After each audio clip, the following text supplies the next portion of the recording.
Pilot का अनशन है दिखावा, 2 महीने में होगा बड़ा खेल, उड़ेगा पायलट का प्लेन, लेकिन बीजेपी में नहीं जाएंगे सचिन। ये हैं 3 कारण। जादूगर के पास से 3 ब्रह्मास्त्र जो बिगाड़ेंगे सचिन का खेल। कांग्रेस के एक बड़े नेता ने करवाया पायलट से अनशन। सचिन के अनशन से कांग्रेस से ज्यादा बीजेपी परेशान। क्या बीजेपी के प्लेटफॉर्म से भी छूटेगी एक ट्रेन?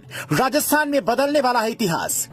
राजस्थान में सचिन पायलट अपनी ही सरकार के खिलाफ अनशन करने जा रहे हैं, लेकिन ये किसी को हैरान नहीं कर रहा है, क्योंकि सीएम अशोक गहलोत और सचिन पायलट के बीच जो गृह युद्ध चल रहा है उसके किस्से जयपुर से दिल्ली तक मशहूर हैं। तो सवाल ये है कि राजस्थान में अब क्या होने वाला है। आने वाले 2 महीने में 2 बड़े फैसले हो सकते हैं जो दोनों पार्टियों के लिए 2 धारी तलवार साबित होंगे। लेकिन सचिन पायलट के अनशन से जितनी खलबली कांग्रेस में है उतनी ही बीजेपी में भी है।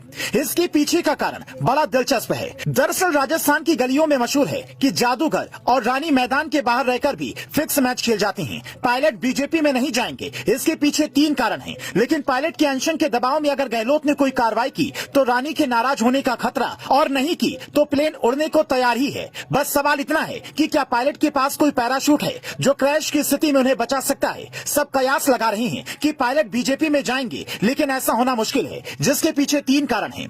कारण नंबर 1, बीजेपी में वसुंधरा राजे, सतीश पुनिया और गजेंद्र शेखावत गुट पहले से सक्रिय हैं। वसुंधरा राजे को किनारा करके किसी कांग्रेस से आए नेता को सीएम चेहरा बनाने का रिस्क बीजेपी नहीं लेगी। कारण नंबर 2, सचिन पायलट को मुख्यमंत्री का ही पद चाहिए, जो बीजेपी से पहले उन्हें कांग्रेस में मिल सकता है। बस लड़ाई तगड़ी करनी होगी, इसीलिए हो सकता है भाई बहन ने ही पायलट को अनशन करने के लिए कहा हो। कारण नंबर 3, कुछ साल पहले जब अपने खेमे के विधायकों को लेकर सचिन मानेसर पहुंच गए थे, तब भी वो बीजेपी में शामिल नहीं हुए। मतलब दोनों के लिए ही डील फायदेमंद नहीं थी।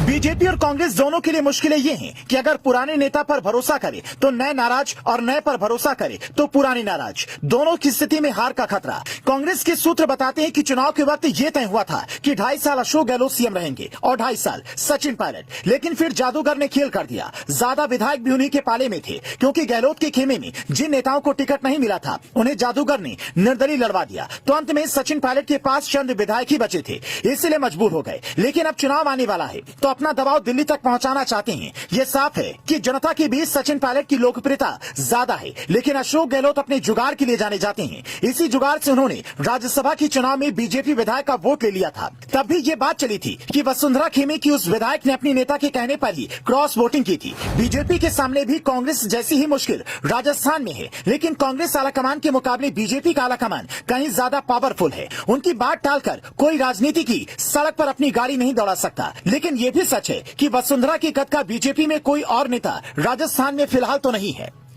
तो अगर येदियुरप्पा की तरह वसुंधरा ने राजस्थान में कदम उठाया तो कर्नाटक जैसा हाल राजस्थान में भी हो सकता है। सचिन पायलट के बहाने कांग्रेस आलाकमान अशोक गहलोत को किनारे लगाना चाहता है, क्योंकि उन्होंने सोनिया गांधी के ऑर्डर को सरपास किया था।